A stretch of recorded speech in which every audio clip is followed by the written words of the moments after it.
fight of the night and coming forward with a quick right hand and then eating one was Chaleur Jones. Yeah, Chaleur Jones got a smile on her face though, so I don't know if she's, I'm pretty sure it's a smile. Every time she gets hit, she smiles more. I knew she was crazy. Well, she did. She said it was the best 9 minutes of her life despite the beating she took.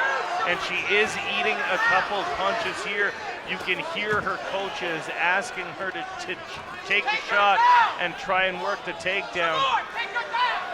And on the other side of the cage, we've got Kayla Matton throwing punches, although she's eaten a couple as well.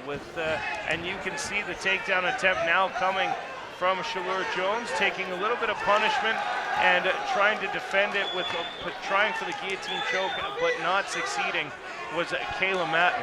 Yeah, here's the thing that a lot of people need to realize.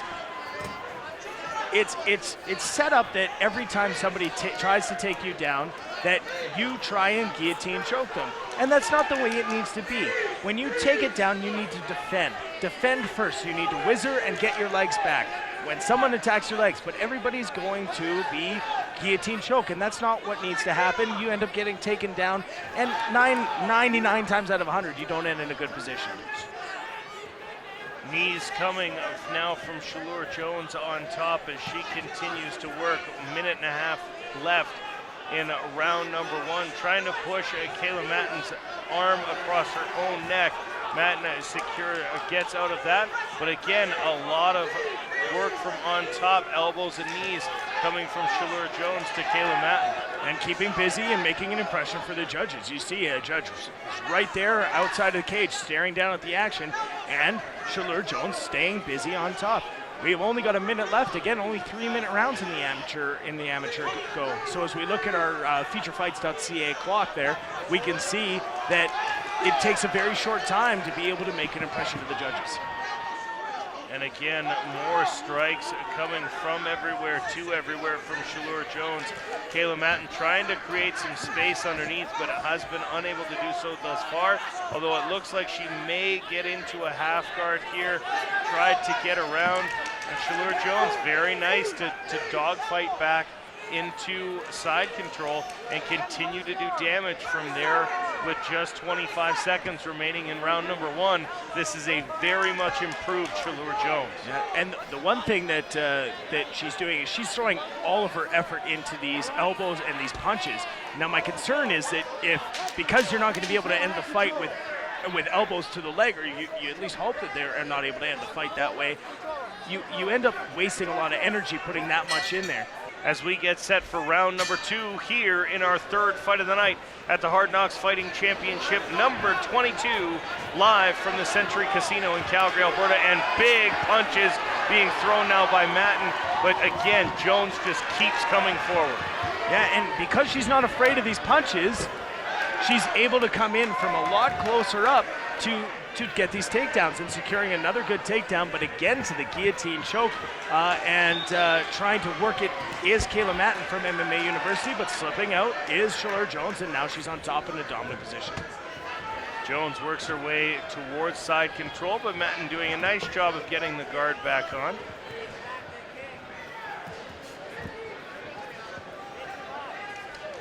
Matton temporarily with wrist control down low, but Jones does break free for a couple more shots to the ribs and drags her opponent over to the cage. And putting that head up against the cage to prevent the ability to wall walk, it also gives you so that you can push into your opponent, and your opponent now can't go anywhere. So when you hit your opponent, there's no space. They just go up against that cage, makes your striking even, especially more dynamic.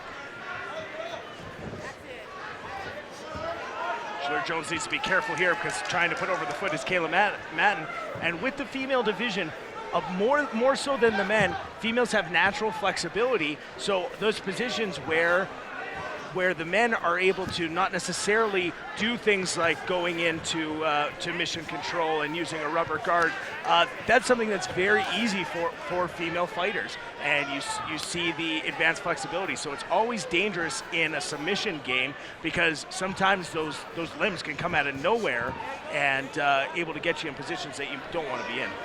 Jones continuing to work from the top as Kayla Matton tries to find her way out, but just a minute left. And now again, The punch is going to come to the midsection and torso of Matton. Again, no strikes to the head of a downed opponent. Trying to flip out of the guard, even though she was postured up, does end up now working towards side control. And you'll see the jiu-jitsu fighters here in the Hard Knocks Fighting Championship working for side control rather than the mount once they've had a couple fights, because they realize you're able to do more from side control in a submission base than you're able to do from the mount. Well, and it's also a striking base, because when you're in the mount, pretty much the only thing you can do is an armbar. Other than that, any other technique you do, you end up ending up too high, and it's a danger position for you to lose it. In side control, there's so much more to do, and you can strike there, you can elbow, and you don't have to worry about the head. You end up targeting that far side midsection instead of the head. Trying for an armbar here, and now ending up on top and trying for a choke with the shin there. Chaleur Jones doing a good job of staying on top. A nice sprawl there to stay on top and continuing to throw punches from the top and work from the top. A very solid performance here in round number 2. Matton in the blue trunks, Jones in the black trunks. Trying a jumping Superman punch there. And a big hand coming and a smile on the face of Chaleur Jones after taking that punch. She will take those punches all day, it seems, if that means she can keep coming forward. And Kayla Matton throwing some big right hands, and one of them connecting early, but again, finds herself back up against the cage. And once they've gotten this close, it's been Chaleur Jones's fight. Well, and Chaleur Jones does have a bit of a weight advantage when it comes to, when you talk about the difference between heavyweights and 265 as compared to, 258, that's not a big difference, 7 pounds. But when you're 110 pounds and you're 7 pounds heavier than your opponent, that's a big difference. You're looking at percentage points that aren't in the decimals, and you can see when they're side by side that Chaleur Jones is the much bigger fighter. Jones now working the side control again, trying to isolate an arm, maybe looking for a submission attempt. Good defense on the bottom from Kayla Matton, but not enough defense to keep her moving, as she almost finds herself now in a bit of a crucifix position. Again, not a big advantage to Chaleur Jones to have her in a crucifix, but for strikes to the body.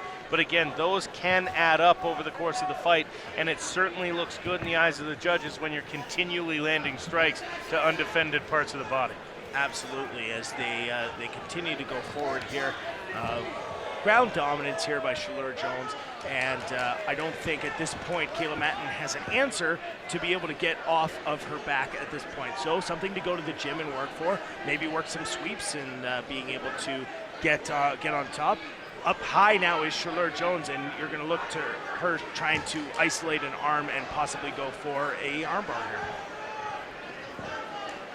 Well, knowing that the time she spent in the gym, Jones is probably looking for a finish here so that she can get that finish. But again, with 45 seconds left in round number 3, Kayla Matton really, at this point, lying down and not doing much in the way of, I'm not going to say she's not intelligently defending, but she's certainly not making any moves to advance her position and change her fate here on the bottom of this fight. Yeah, and credit to Chaleur Jones here for being able to be in such good control. We're down to our last couple seconds in the fight, and there's the 10-second clock. And it looks like Chaleur Jones, again, barring any odd decisions here, should take the victory in this one, as she controlled all 3 rounds, continuing to land elbows and being busy throughout the rest of the fight.